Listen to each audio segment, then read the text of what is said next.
नमस्कार, मैं सोनिया वर्मा हिंदी दुनिया में आपका स्वागत करती हूँ। आज के वीडियो में हम संज्ञा और उसके भेदों के बारे में जानेंगे। हिंदी व्याकरण में संज्ञा बहुत महत्वपूर्ण है, इसे ध्यान से समझिएगा क्योंकि आगे आने वाले हिंदी व्याकरण के दूसरे टॉपिक में जैसे सर्वनाम, विशेषण आदि में संज्ञा का बहुत महत्व है।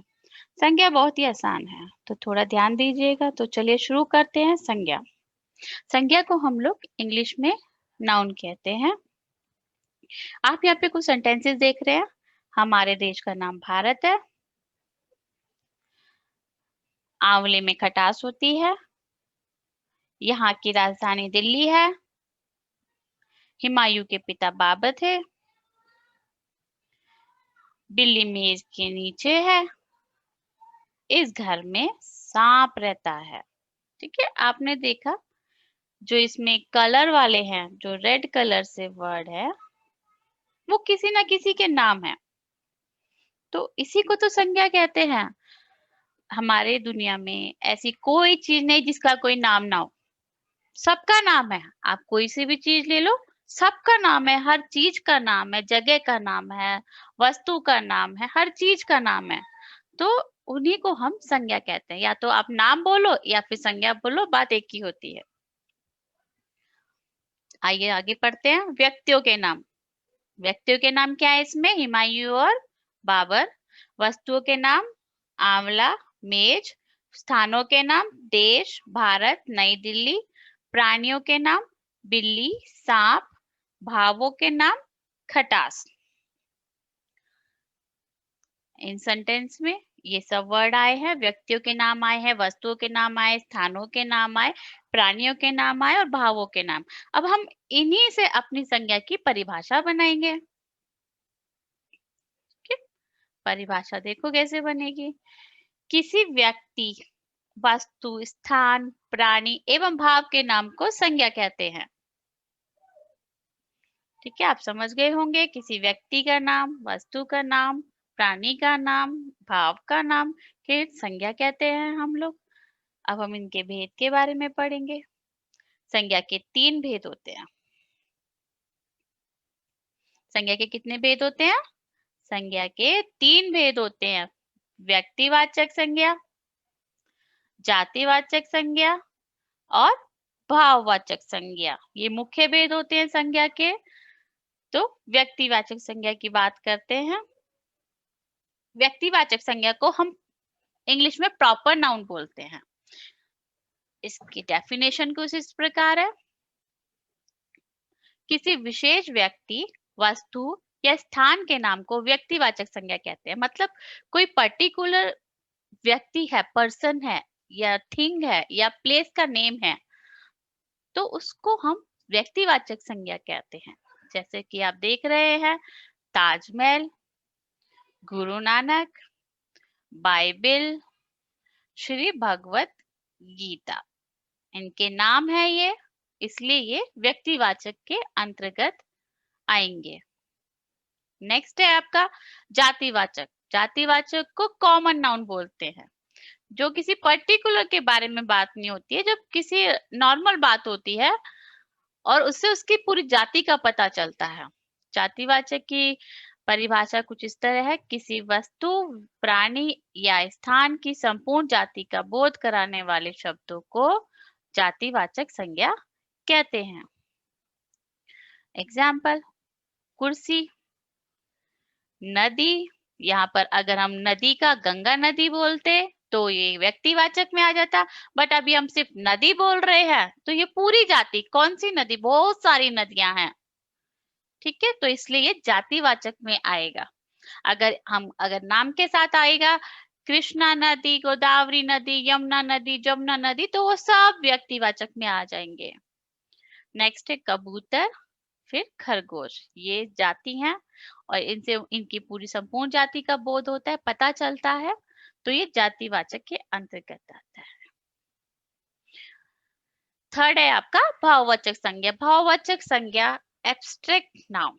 ये बाकी 2 संज्ञा से भिन्न होता है क्योंकि भाववाचक संज्ञा में फीलिंग्स वाले वर्ड आते हैं जो हम सिर्फ फील करते हैं, जिसको हम ड्रॉ नहीं कर सकते, टच नहीं कर सकते, ओके, इसको सिर्फ हम फील कर सकते हैं, हम उसको छू नहीं सकते, टच नहीं कर सकते, ड्रॉ नहीं कर सकते। वो सिर्फ हमारे एहसास होता है, फीलिंग होती है। ठीक है, जैसे आप लोग देख रहे हैं यहाँ पे कुछ शब्द है। दो मित्र आपस में बात कर रहे हैं, वो दोनों फ्रेंड है, तो उनकी फ्रेंडशिप को क्या बोलते हैं? मित्रता। ठीक है, बचपन, ईमानदारी, मिठास, हरियाली, लालिमा, बुढ़ापा, लड़ाई, चोरी, धर्म, सजावट, सुगंध, चढ़ाई आदि।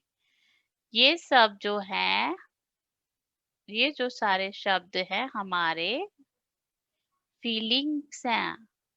ये ऐसे वर्ड्स हैं जिनको हम ड्रॉ नहीं कर सकते, टच नहीं कर सकते। ओके,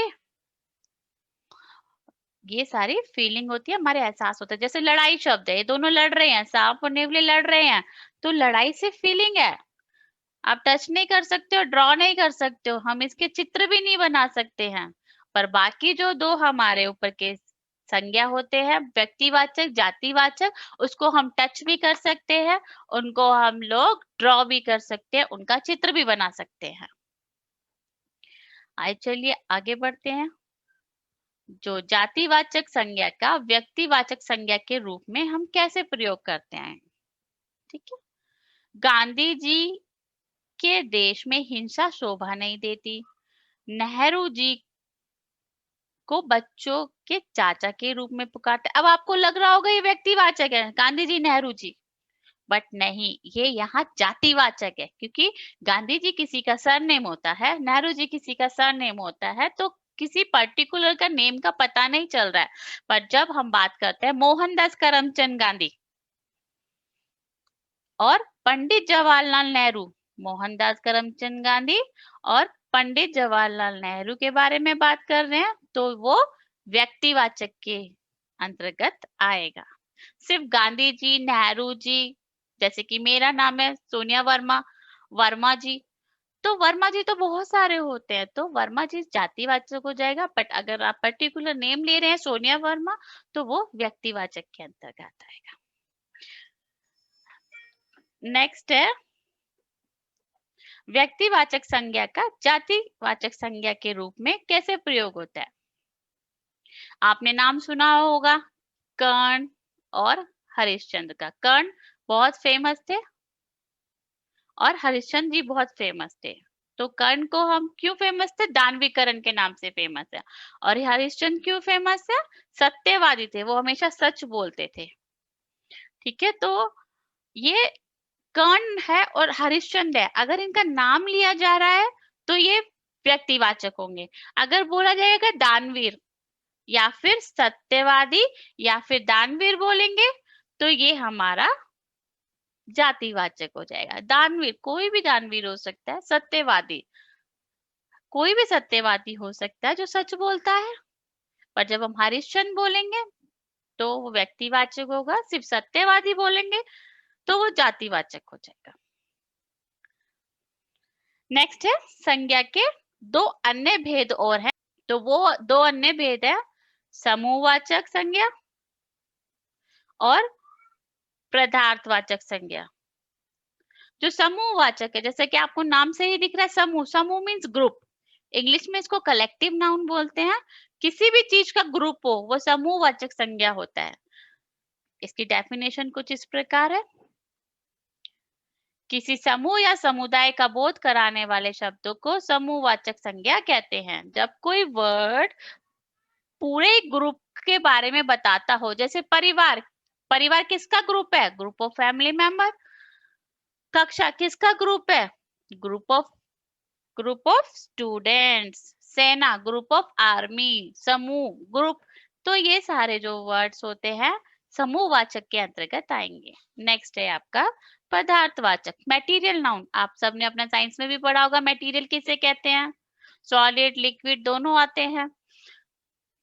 ठीक है, तो इसमें किसी द्रव्य, द्रव्य मीन्स लिक्विड, धातु या पदार्थ का बोध कराने वाले शब्दों को पदार्थवाचक कहते हैं। धातु या पदार्थ सॉलिड हो जाता है हमारा, तो सॉलिड में देखो लोहा है, आयरन, सोना गोल्ड, दूध मिल्क, लकड़ी वुड, चांदी सिल्वर, घी तेल, पीतल, मिट्टी, चावल आदि। ये हमारे सब क्या है, मेटीरियल नाउन। हिंदी में हम इनको पदार्थवाचक कहते हैं। अब हम थोड़ा सा इसके जो हमने जो चैप्टर पढ़ा है उसके जो इम्पोर्टेंट पॉइंट्स हैं वो अलग से है, वो एक बार रीड कर लूंगी तो आपके जो थोड़ा वो डाउट होगा वो क्लियर हो जाएगा। व्यक्ति, वस्तु, स्थान, प्राणी आदि के नाम को संज्ञा कहते हैं। किसी व्यक्ति, वस्तु, स्थान, प्राणी आदि के नाम को क्या कहते हैं, संज्ञा कहते हैं। संज्ञा के 3 भेद होते हैं, व्यक्तिवाचक, जातिवाचक और भाववाचक। मुख्य हमारे 3 ही भेद होते हैं संज्ञा के हिंदी में। किसी विशेष वस्तु या स्थान के नाम को, किसी विशेष व्यक्ति, वस्तु या स्थान के नाम को व्यक्तिवाचक संज्ञा कहते हैं। किसी विशेष मतलब कोई पर्टिकुलर पर्सन है, थिंग है या प्लेस है। किसी वस्तु, प्राणी या स्थान की पूरी जाति का जो बोध कराते हैं, जो पूरी जाति का बोध कराते हैं उनको हम जातिवाचक संज्ञा कहते हैं। नेक्स्ट है, किसी व्यक्ति, वस्तु या स्थान के गुण दोष के बारे में अवस्था, भाव आदि का बोध कराने वाले शब्दों को भाववाचक संज्ञा कहते हैं। आइए थोड़ा सा अभ्यास कर लेते हैं, आपका ये टॉपिक और अच्छे से हो जाएगा थोड़ा सा अभ्यास करने से। देखिए यहाँ पर शब्द दिए गए हैं, रहीम, शहर, किताब, मोहन, हिमालय, पाकिस्तान, इंडिया गेट, नदी, तोता, मित्रता, पशुता, खेल, गहराई। अब इसमें से कुछ शब्द व्यक्तिवाचक है, कुछ शब्द जातिवाचक है और कुछ शब्द भाववाचक है। तो हमको इनको सेपरेट सेपरेट करना है कि कौन से व्यक्तिवाचक है, जातिवाचक है, भाववाचक है। तो पहले हम कौन सा करेंगे, व्यक्तिवाचक। तो आप देखिए, रहीम व्यक्तिवाचक है, मोहन व्यक्तिवाचक है, प्रॉपर नेम दिया गया है, हिमालय भी व्यक्तिवाचक है, पाकिस्तान भी व्यक्तिवाचक है और इंडिया गेट भी व्यक्तिवाचक है क्योंकि प्रॉपर नेम दिया गया है। तो अब हम जातिवाचक की बात करते हैं, जो पूरी जाति का बोध कराते हैं।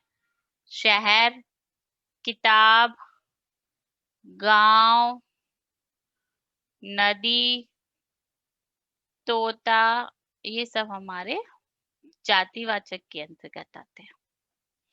अब अच्छा है भाववाचक, जो हमारी फीलिंग्स होती है, एहसास होते हैं, जीत, गहराई, पशुता, मित्रता, ये सब हमारे जातिवाचक के अंतर्गत आते हैं। खेल भी हमारा जातिवाचक के अंतर्गत आता है।